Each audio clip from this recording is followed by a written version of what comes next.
रामकृष्ण हरी मंडळी, एका नवीन घटनेच्या व्हिडिओमध्ये आपले स्वागत आहे.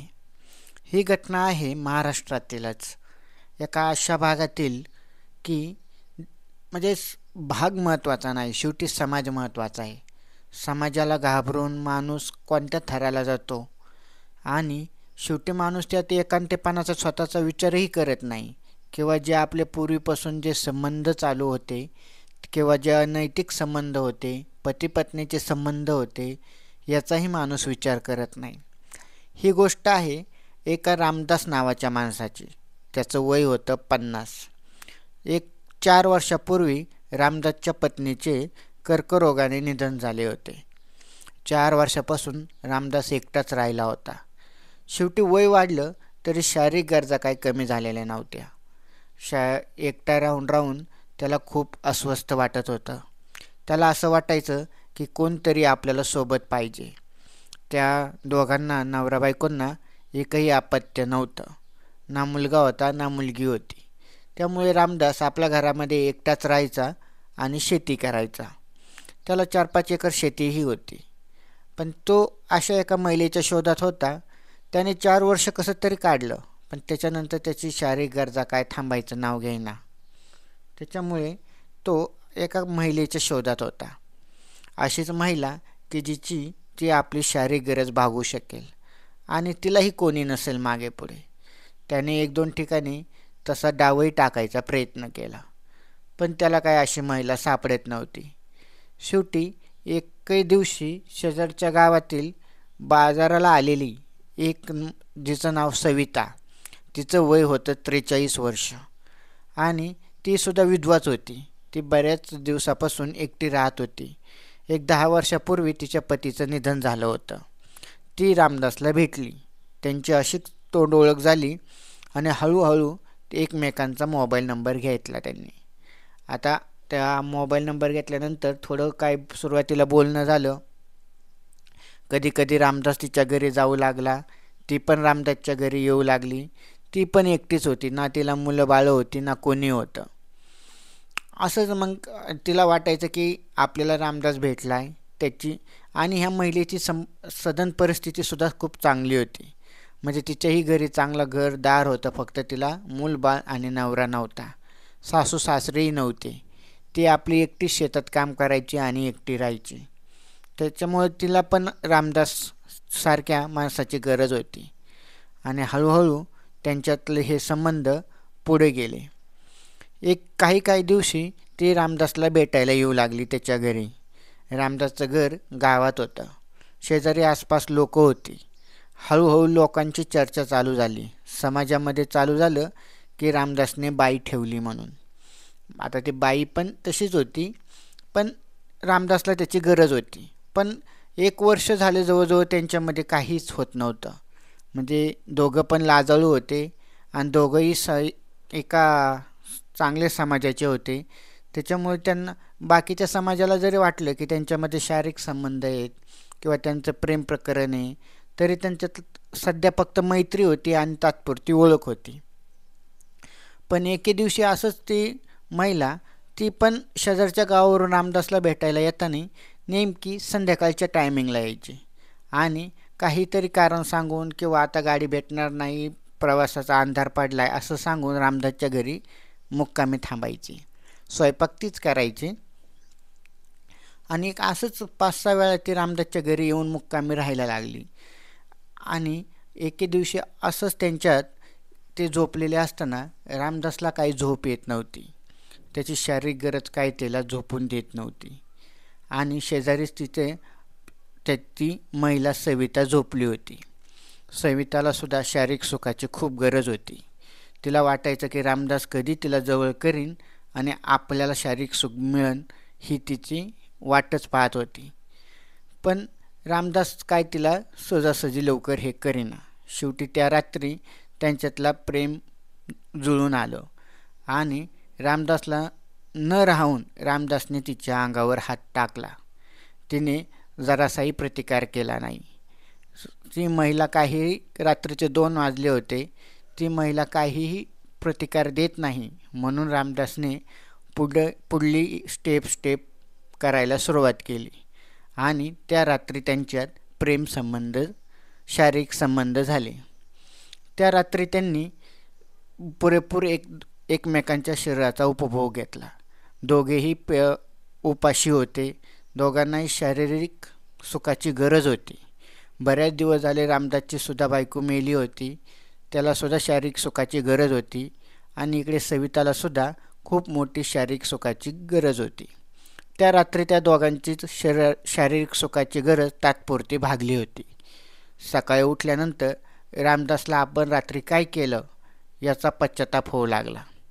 त्यामुळे त्याने सविताला सांगितलं की आपल्यात जे झालं ते बाहेर कुठेही वाच्यता करू नको आणि आता इथून पुढे आपण खबरदारी घेऊ.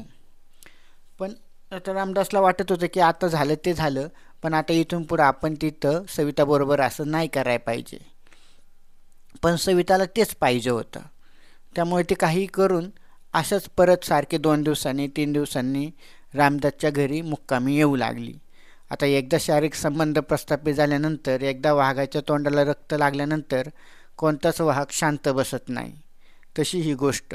आता रामदासला कितीही नाही काय म्हटलं, पण शेजारी आपल्या खोलीत रात्री एक बाई येऊन झोपली आणि याचे तुम्ही तिच्याबरोबर अगोदर शारीरिक संबंध केलेत, त्याच्यामुळे कोणताच माणूस परत शांत बसू शकत नाही. रामदासने प्रत्येक रात्री जेव्हा जेव्हा ती मुक्कामी येईन तेव्हा परत तिच्या शरीराचा उपभोग घ्यायला सुरुवात केली. असं करून करून त्यांच्यात 1 वर्ष जवळजवळ शारीरिक संबंध राहिले आणि कायमस्वरूपी राहिले. जेव्हा ती यायची तेव्हा तेव्हा ती रामदास तिच्या शरीराचा उपभोग घ्यायचा आणि तीही प्रतिकार करत नव्हती. तिलाही तेच सुख हवं होतं. पण हळूहळू गावांमध्ये अशी चर्चा झाली की सविता रामदासच्या घरी येते, बिनलग्नाची आहे. दोघांनी लग्न नाही केलं आणि तरी ते एकत्र राहतात. रामदासने बाई ठेवली, अशी समाजामध्ये कुजबूज व्हायला लागली.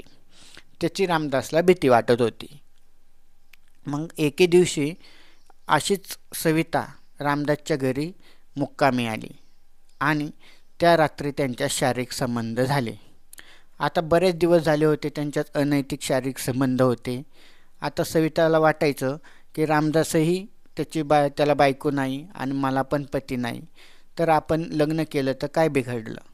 म्हणून तिने रामदासच्या पुढे लग्नाचा विषय काढला. पण रामदासला सविता आता नको होती. त्याला एक वेळ समाजाची भीती वाटत होती.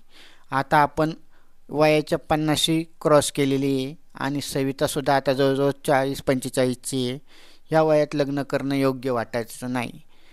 रामदासने तसं सविताला सांगितलं की आपल्याला समाज नावं ठेवील, आपण करतोय ते योग्य नाही, तू तिकडेच राहत जा, आता सारखी येत नको जाऊ, आपण लग्न नको कराय.